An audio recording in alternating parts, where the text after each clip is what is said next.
दोनों तरह के व्यू इस स्टॉक पर फिलहाल हम ले लेते हैं। अंशुल, मैं आपके पास आना चाहूँगा, ज़रा एनएचपीसी और सेंट्रल बैंक इन दोनों पर नज़रिया दीजिए।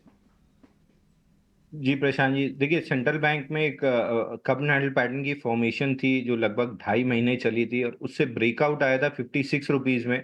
77 का हाई बना के अब ये रिट्रेस कर रहा है, ब्रेकआउट पॉइंट को रीटेस्ट करने नीचे आ रहा है। तो अगर इनके पास लॉन्ग है तो आराम से होल्ड करना चाहिए। क्लोजिंग बेसिस पे 55 के नीचे स्टॉप लॉस ले लें। टारगेट ऊपर में 85 से 90 तक मिल सकता है। वैसे भी सरकारी बैंकों में अच्छी तेजी बनी हुई है। दूसरा स्टॉक था एनएचपीसी। यहाँ पे थोड़ा-सा बाइंग क्लाइमैक्स के बाद पुल बैक हार्ड आया था, तो मैं इस स्टॉक में बाई रिकमेंड नहीं करूँगा। मेरे को लग रहा है थोड़ा-सा रिट्रेस करते हुए 80 से 82 की ज़ोन टेस्ट करेगा। एक बार शॉर्ट टर्म ट्रेडर हैं तो निकल जाना चाहिए। 80 के आसपास 78 से 80 के रेंज में वापस से री-एंट्री मिल जाएगी।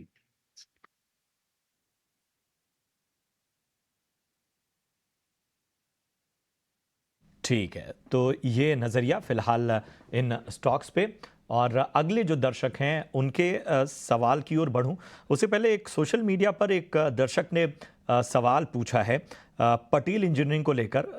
इस पे उनका सवाल था कि पटेल इंजीनियरिंग का जो स्टॉप लॉस पिछले दिनों सुझाया गया था वो हिट हो गया है, तो क्या इसको होल्ड करना सही रहेगा? अ, अंशुल, बताइए पटेल इंजीनियरिंग पर ज़रा एक क्विक व्यू दे दीजिए, उसके बाद मैं अगले कॉलर पर जाता हूँ।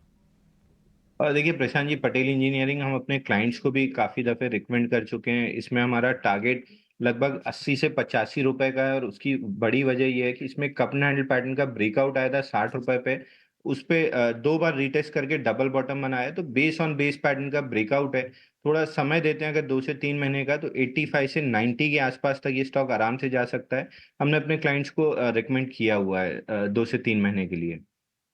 ठीक है, चलिए अगले कॉलर की ओर बढ़ते हैं। ध्यानेश्वर हमारे साथ इस वक्त मौजूद हैं। ध्यानेश्वर जी नमस्कार, कहाँ से बात कर रहे हैं पहले तो ये बताइए, और उसके बाद पूछिए क्या जानना चाहते हैं।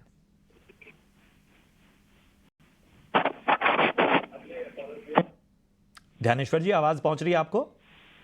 हाँ, मैं संभाजी नगर से बात कर रहा हूँ, महाराष्ट्र से। जी जी, पूछिए क्या जानना मेरे चाहते हैं। पास मेरे पास एसीसी के 100 शेयर्स है, 2700 के भाव से है, हम्म, शॉर्ट टर्म के लिए।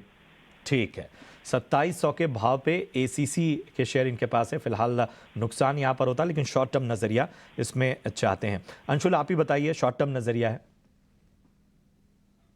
देखिए प्रशांत जी, इसमें एक ब्रेकआउट आया था एसीसी में 2566 रुपए का और 2 बार उसको रीटेस्ट करके डबल बॉटम बना के कल फ्रेश ब्रेकआउट देने की कोशिश की गई थी। हल्का सा दूर रह गया था। 2670 इसका ब्रेकआउट प्राइस है। 2670 निकलते से इस स्टॉक में फ्रेश लॉन्ग कर सकते हैं, या अगर है तो होल्ड करना चाहिए। दोनों केस में स्टॉप लॉस बनेगा कल का लो 2570 के अराउंड, और ऊपर में ये स्टॉक 2900 तक का शॉर्ट टर्म से मेरा मतलब है 1.5 महीने का। ये स्टॉक 2900 तक का टारगेट आराम से दे सकता है। तो अगर नहीं है तो फ्रेश लॉन्ग 2670 के ऊपर लेना चाहिए। अगर है तो आराम से होल्ड कीजिए।